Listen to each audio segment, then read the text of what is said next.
দর্শক, এসএসসি ও সমমানের পরীক্ষার খবর সংগ্রহে কাজ করছে সহকর্মী সাদ আহমেদ এবং তন্দ্রা তারণ্য। সরাসরি যোগ দিচ্ছেন তারা। শুরুতে চলে যাচ্ছি সাদের কাছে। সাদ, পরীক্ষা শুরু হওয়ার পর ইতোমধ্যে কয়েক ঘন্টা অতিবাহিত হয়েছে, কেমন দেখছেন সার্বিক পরিস্থিতি? এবং যেহেতু এবার নকল প্রতিরোধে গুরুত্ব দেওয়া হয়েছে, এই ব্যাপারে শিক্ষামন্ত্রী এবং উপদেষ্টারা কি বলেছেন? নাবিলা, আপনাকে একটু বলতে চাই, আপনি ইতিমধ্যেই জানেন যে আজ সারা দেশে কিন্তু শুরু হয়েছে এসএসসি ও সমমানের পরীক্ষা 2026। আমি এই মুহূর্তে রয়েছি Azimpur government girls school and কলেজের সামনে, এবং এখানেও কিন্তু যে পরীক্ষার কেন্দ্র সেটি কিন্তু রয়েছে। এবং এখানে আমরা আসার পর যেটি দেখতে পেয়েছি যে অভিভাবকরা কিন্তু এখানে অপেক্ষারত রয়েছেন, এবং কেননা তাদের মধ্যে এক ধরনের উদ্বেগ উৎকণ্ঠা কিন্তু রয়েছে, যেহেতু এবারে নতুন সরকার অধীনে পরীক্ষা হচ্ছে, তাদের পরীক্ষার্থীদের পরীক্ষা কেমন হচ্ছে সে নিয়েও কিন্তু তারা এক ধরনের উদ্বেগের মধ্যে রয়েছেন, বা তারা যেটি বলছেন যে শিক্ষার্থীরাও কিছুটা নার্ভাস। তবে তারা কিন্তু এবারে সার্বিক ব্যবস্থাপনা নিয়ে কিন্তু তারা সন্তুষ্টি প্রকাশ করেছেন। আমরা এর আগেও একটু আগে কিন্তু আমরা রাজারবাগের একটি স্কুলে ছিলাম, সেখানকার অভিভাবকদের সঙ্গে আমরা কথা বলেছি, তারা কিন্তু এবারে সার্বিক ব্যবস্থাপনা নিয়ে কিন্তু সন্তুষ্টি প্রকাশ করেছেন।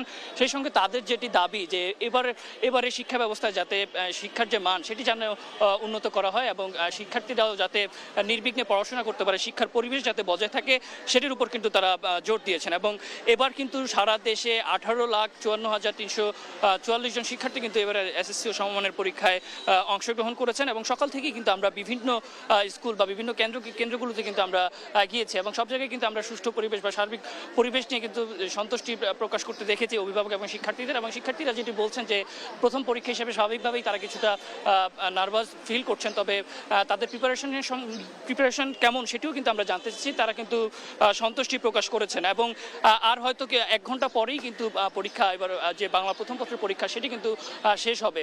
এবং তো এই ছিল আজিমপুর গার্লস স্কুলের সামনে থেকে আমার কাছে সর্বশেষ। আমাদের আরেকজন সহকর্মী রয়েছেন মতিঝিল স্কুলে, আমি সরাসরি চলে যাচ্ছি তার কাছে। ধন্যবাদ সাদ আপনাকে। আমি একটু জানিয়ে রাখি, আমি এই মুহূর্তে আছি মতিঝিল আইডিয়াল স্কুল অ্যান্ড কলেজে, এবং এখানেও কিন্তু যেহেতু সকাল 10টা থেকে আজকে সারা দেশে একযোগে এসএসসি ও সমমানের পরীক্ষা শুরু হয়েছে, আর মাত্র 1 ঘন্টা পরেই কিন্তু আসলে পরীক্ষা শেষ হবে, এবং তাদের জন্য কিন্তু অধীর অপেক্ষা এখানে অপেক্ষা করছেন আসলে তাদের অভিভাবকরা।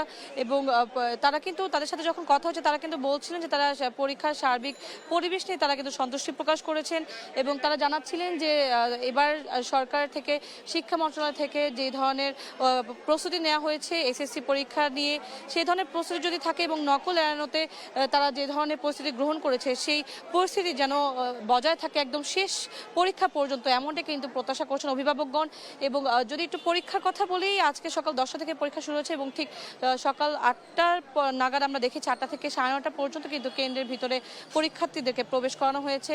তাদেরকে করা নজরদারির মাধ্যমেই কিন্তু প্রপারলি চেক করে তাদেরকে প্রবেশ করানো হয়েছে, এবং প্রতিটি কেন্দ্রের ভিতরেও আমরা নিজেরাও গিয়ে দেখেছি যে সেখানে কিন্তু সিসিটিভি ক্যামেরা স্থাপন করা হয়েছে, অর্থাৎ যে কোনো ধরনের বিশৃঙ্খলা এড়াতে এবং যে নকল যেন কেউ করতে না পারে সেইভাবেই কিন্তু এবার প্রস্তুতি নিয়েছে, এবং সেই প্রস্তুতি অনুযায়ী কিন্তু আজকে পরীক্ষা হচ্ছে। এবং আজকে কিন্তু প্রথম দিন এসএসসি পরীক্ষায় তারা আজকে প্রথম পরীক্ষা শুরু হয়েছে বাংলা প্রথম পত্র দিয়ে, এবং এই পরীক্ষা কিন্তু আজকে থেকে এসএসসি পরীক্ষা শুরু হয়েছে। তারা কিন্তু এবারই এই নতুন সরকারের অধীনে প্রথম ব্যাচ যারা এসএসসি পরীক্ষা দিচ্ছেন, এবং তাদের পরীক্ষা ভালো হবে এবং তারা ভালোভাবে পরীক্ষা দিয়ে বের হয়ে আসতে পারবেন, এই প্রত্যাশাই কিন্তু করছেন অভিভাবকরা।